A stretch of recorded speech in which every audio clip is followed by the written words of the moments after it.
You are welcome back. I believe you have written so many things. And I want to add few things to what you have written. They are all very nice. I've read through. You can motivate your students, learners in the basic school to learn when you use group work. You can use group work to motivate your students to learn, so that the weaker ones will learn from the brilliant ones. And when they see they are working in group, it is in itself a motivation. In fact, when you have 4 people in a group and there is a discussion, if 3 of them have said something, the other one will also be compelled to say something. So it is in itself, when we are using group work, we are motivating the learners to learn. We can also, in the basic schools, ensure, or wherever we are teaching, we can ensure that the students are motivated when we involve the students in class activities. So you can see that the lesson we are going through, we do a little talking and we ask you to work so that you are involved, you are seen as part of the teaching and learning process. So when we involve the students in whatever lesson we are teaching, it will also motivate the students to learn. So in the basic schools or in the modern day teaching, we don't want the teacher to do the talking alone. Sometimes you need to allow the students to also come on board by asking them questions, and their ability to answer the questions or not will determine how much they are involved in the lesson. You can also, as a way of motivating your students or learners, start every lesson with something interesting. It can be a song, and that is why you go to the basic schools, you hear teachers starting each of the lessons with song. Something passed through my body to my heart. So they do this just to arouse the students. The students become so much interested in the lesson, and with that they are motivated to learn and learn hard. So we can use other means which you have written down to motivate, but to add a few, I'm adding these few to whatever information you have.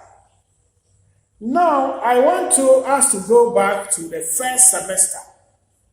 We had a course, EDU 151, Inclusive School-Based Inquiry, which you did so well in the examination.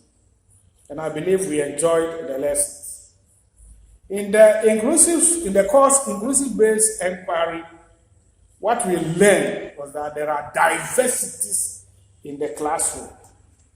There are diversities. And the moment I mention diversities in the classroom, I know you are thinking about physical and movement problems. People with difficulty in hearing. People who are visually impaired. We are thinking of people who have dyslexia, dysgraphia, and I hope you remember these words: dysgraphia, dyscalculia, dyslexia. All these people are in the classroom. Whether you like it or not, there are diversities in the classroom. We talked about the fact that we come from different socio-economic backgrounds, and that we all don't behave the same way.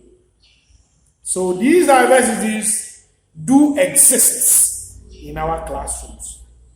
The question is, how can you motivate all the learners? irrespective of the diversities that we have in the class.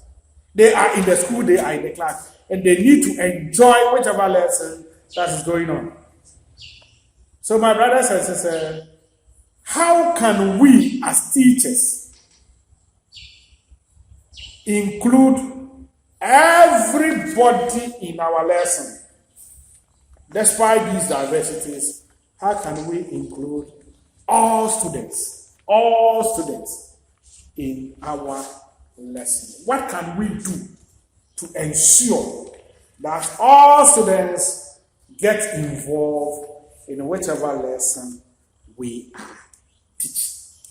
Think about it. Think about it. There are diversities in the classroom, which we have talked about in the first semester. Some have emotional problems, quick-tempered. Some cannot see from the board. They are either short-sighted or long-sighted. They cannot see from the board. What can we do to assist such people, to include everybody in our teaching?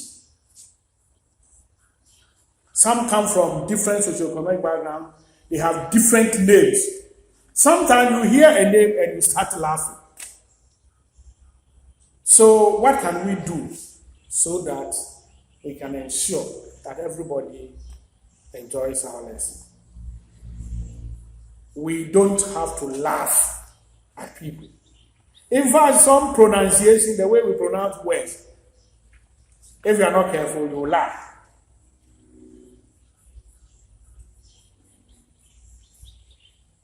Different names that we have coming from our socio-economic background. We are also expected to tolerate different views. People have different views as far as a particular issue is concerned. When people come out with different views, we need to tolerate them. We should solicit ideas from different people so that they will all understand that they are part of the lesson.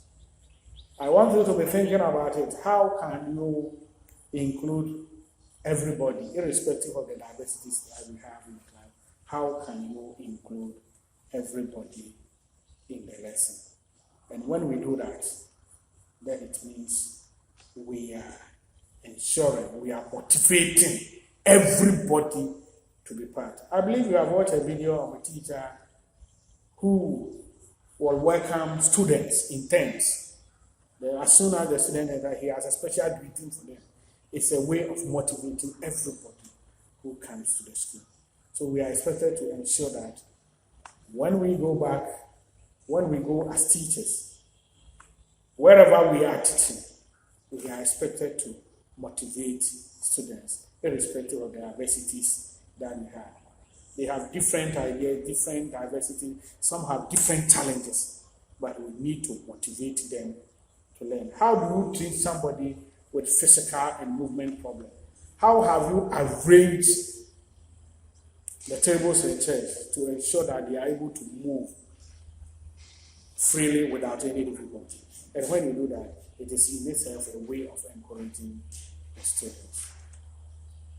So think about some of these things and see how we can. Now we want to move on, and we are going to talk about advantages of extrinsic motivation. We shall also look at the disadvantages of extrinsic motivation. But in the meantime, I want you to be thinking about the advantages of extrinsic. The intrinsic is coming from within the individual. But the extrinsic motivation, where you are giving praise, where you are rewarded, when other people give you a form of advice and all these things. Think about the advantages as well as disadvantages of extrinsic motivation. I'll give you 2 minutes, 3 minutes to do that. And when we are done, we come back and then we continue from there.